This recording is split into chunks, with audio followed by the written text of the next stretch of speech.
Bienvenue dans un nouvel épisode de Walk With Me. Aujourd'hui, on va voir comment on peut transformer ces vocaux WhatsApp directement en texte, comment j'ai pu créer ce service assez facilement en moins d'1h30 et comment s'est passée la conception, l'idéation et la mise en production. Avant toute chose, je me présente, je suis Alex, fondateur de Better People. On accompagne les entreprises dans leur stratégie IA au quotidien et ce que je vais vous présenter dans cette vidéo est une illustration de ce qu'on peut faire pour nos clients. Donc, l'idée, c'est de déjà comprendre ce service qui s'appelle Zero Vocaux, ZEROVOCAUX.com. Pour le moment, il n'est pas référencé sur Google. Je mettrai sûrement le lien en description. Et il est gratuit et financé par mon entreprise. Donc, en gros, l'idée, ça part d'un constat, c'est que personnel déjà à la base, c'est que j'aime pas qu'on m'envoie des vocaux, parce que souvent les vocaux sont pas très bien construits, il y a beaucoup de mots répétitifs, de tics de langage, ce qui fait qu'on passe, je sais pas, 1 minute à entendre un truc qui aurait pu être dit en 3 phrases.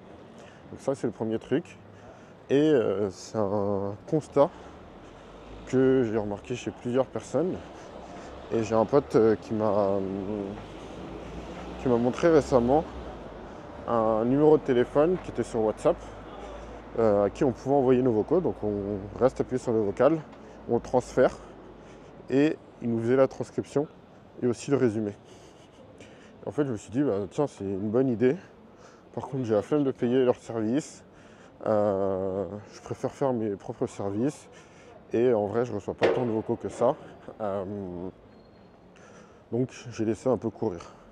J'ai laissé un peu courir et puis un week-end, j'ai eu un peu plus de temps pour créer justement cette solution et je voulais savoir comment ils avaient fait. J'étais plus intéressé d'abord par le challenge intellectuel que par la solution en elle-même.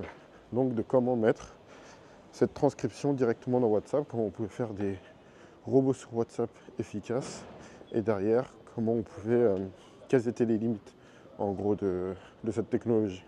Parce que ça peut ouvrir tout un tas de cas d'application hyper intéressants si on arrive à créer un bot WhatsApp qui est capable de manipuler de l'intelligence artificielle. Et donc j'ai commencé mes recherches. Donc pour faire un bot sur WhatsApp, il faut plusieurs trucs. Le premier, il faut un numéro WhatsApp. Ensuite, il faut pouvoir récupérer les messages dans l'ordre, le contenu des messages. Il faut pouvoir répondre aux messages. Et après, on peut commencer à avoir un bot qui ressemble à quelque chose. Donc le premier truc, ça a été de créer un compte WhatsApp Business développeur. Donc c'est un compte particulier, c'est pas la même chose qu'un WhatsApp Business classique. Et de pouvoir envoyer un message, recevoir un message et envoyer un message. Pour ça, je l'ai fait en no-code avec du N8N. Autour de ça, une fois que j'ai pu envoyer et recevoir des messages, je me suis rendu compte d'un truc, c'est que quand j'envoyais des vocaux, moi j'avais pas le lien d'un vocal. Et donc j'avais juste un ID de vocal. Et donc pour pouvoir traiter ça, il fallait que je trouve un moyen de récupérer l'audio. Donc en cherchant un peu, je me suis rendu compte que cet ID, on pouvait appeler du coup l'API de Facebook, donc l'API de Meta. Une API, c'est des conventions de langage qui permettent à des serveurs de discuter entre eux. Donc j'ai pu appeler sur l'API de Meta la récupération de fichiers. Une fois que j'ai eu la récupération de fichiers qui fonctionnait bien, il fallait un outil pour transformer ces audios en texte. Donc là, je suis allé chercher plus du côté d'OpenAI, que j'ai pu connecter encore une fois dans mon outil. Et après, j'ai pu envoyer mes premières transcriptions. Là, on se dit que c'est cool, etc. Donc j'ai commencé à tester l'outil, l'utiliser pour moi. Je me suis rendu compte qu'il y avait plusieurs choses qui n'allaient pas. Le premier, c'était que parfois l'outil il buguait. Et donc s'il bug, j'avais pas de feedback quand mon message était vraiment passé ou pas passé. Et donc ça c'était un problème parce que je pouvais renvoyer 4 fois le même vocal et ça se trouve c'était juste le temps de traitement et il y avait 0 bug. Donc pour ça j'ai changé un peu mon approche. J'ai commencé à mettre un premier message, une première réponse qui dit que le message a bien été reçu et qu'il est en cours de lecture par le robot. Et ça permettait d'avoir un feedback de ok, le message va arriver et temporiser un peu mon impatience. Ensuite, il fallait sur la transcription, au début elle était un peu brute, j'ai changé un peu l'affichage pour que cette transcription elle puisse être associée directement à comment ça s'appelle, à l'utilisateur, au message qui a été envoyé au vocal. Parce que si on envoie 3 vocaux en même temps, ce qui se passe, c'est qu'on se retrouve avec 3 transcriptions, mais on ne sait pas à quel vocal elle est associée. Et du coup, on peut se perdre si les transcriptions ne reviennent pas dans l'ordre d'envoi. Donc ça, c'était le deuxième truc à traiter. C'est que les messages devaient être des réponses aux vocaux.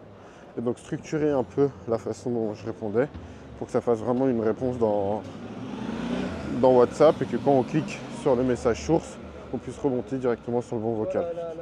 Une fois que j'avais ça, j'avais une application à peu près ok, si ce n'est qu'il me fallait un numéro de portable pour pouvoir le relier. Donc là j'avais un numéro de test sur WhatsApp Business, donc il me fallait un numéro de portable pour pouvoir relier mon service à un numéro classique et que tout le monde puisse l'utiliser. Donc pour ça j'ai utilisé une carte SIM Lebara. Donc c'est des cartes SIM prépayées. En fait moi j'ai pas besoin de pouvoir dépenser des crédits pour pouvoir envoyer les SMS. J'ai juste besoin d'avoir un numéro qui est actif et de pouvoir le relier. Donc j'ai pris cette puce, je l'ai activée, j'ai mis 5 € dessus pour pouvoir l'activer. Donc je pense qu'il faut que je la recharge 5 € tous les ans pour pas qu'elle se désactive. Et en attendant, je vais pouvoir utiliser cette puce comme numéro de téléphone de base. Ensuite, le dernier problème, c'était que je voulais en faire profiter le plus grand nombre, mais je voulais trouver un business model qui fasse que ça ne me coûte pas trop cher personnellement de pouvoir rendre ça disponible. Et donc j'ai regardé un peu ce qui se faisait sur le marché, essayé de récupérer un peu d'argent à gauche à droite à coût d'abonnement à 2 €, 3 €. Je me suis dit, il n'y a jamais moyen de gagner vraiment beaucoup d'argent dessus. Ça peut à la limite équilibrer les coûts de production, mais ce n'est pas un truc qui va me rendre réellement riche. Je pense que si ça reste gratuit, ça peut m'amener plus d'opportunités et de notoriété que si j'essaye de le rendre payant. Ça sera plus viral en tout cas. Et donc j'ai mis ce projet en pause pendant une semaine. Et durant la semaine, j'en ai parlé à quelques personnes de bah tiens, j'ai réussi à faire ça, qu'est-ce que tu en penses, quel serait l'usage, etc. Et en fait, je me suis rendu compte que, c'est en discutant avec plusieurs personnes, qu'il y avait plusieurs trucs qui pouvaient être intéressants.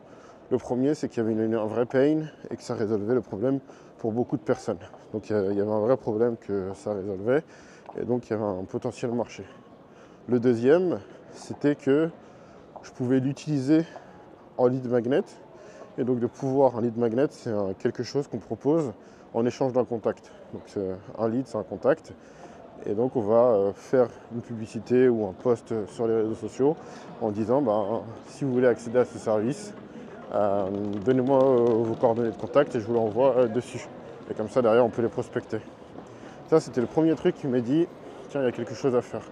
Et le deuxième, c'est que j'ai parlé avec un pote on a parlé de l'ancien hack d'Apple pour faire connaître l'iPhone, qui avait marqué en dessous de tous les mails qui étaient envoyés depuis un iPhone, envoyés depuis mon iPhone. Donc ça veut dire que toutes les personnes qui avaient un iPhone et qui communiquaient avec l'extérieur avaient une petite mention envoyée depuis mon iPhone qui permettait aux personnes de se dire tiens, qu'est-ce que c'est un iPhone, est-ce que ce ne serait pas un bon outil pour moi, et donc de faire connaître la marque.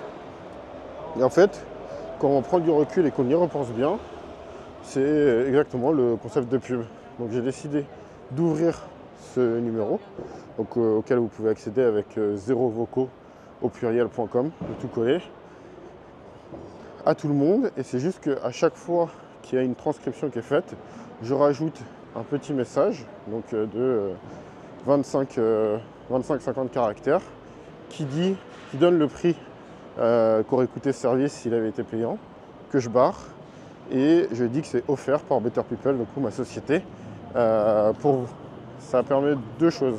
Ça permet le premier de, si je passe sur un modèle payant, que les personnes soient habituées au coût que leur requête génère pour moi sur les serveurs et le coût commercial.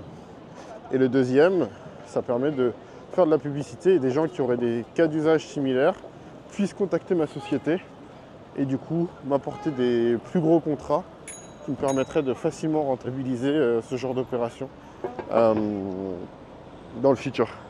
Parce que si j'ai un contrat qui me rapporte entre 20 et 50 000 euros, et ben ça me rapportera toujours beaucoup plus que ce que j'aurais pu viser avec de la pub. Et donc voilà, ça m'a permis, dans cette vidéo, je vous ai expliqué un peu comment j'ai mis en place ce service. Donc j'avais un problème personnel, je voulais que ça soit facilement intégrable, donc j'ai choisi WhatsApp. J'ai utilisé du no-code pour le développer parce que c'était le plus rapide. Derrière, je l'ai rendu gratuit pour que ça soit le plus viral possible et j'utilise pour avoir des notoriétés sur mon agence pour éviter de payer de la publicité, ce qui va me permettre de pouvoir rentabiliser ce genre de petits projets gratuits et en plus de faire une vitrine pour l'agence. Voilà, c'était tout pour cette vidéo et puis je vous dis à la prochaine dans un prochain Wokuzmi. Salut!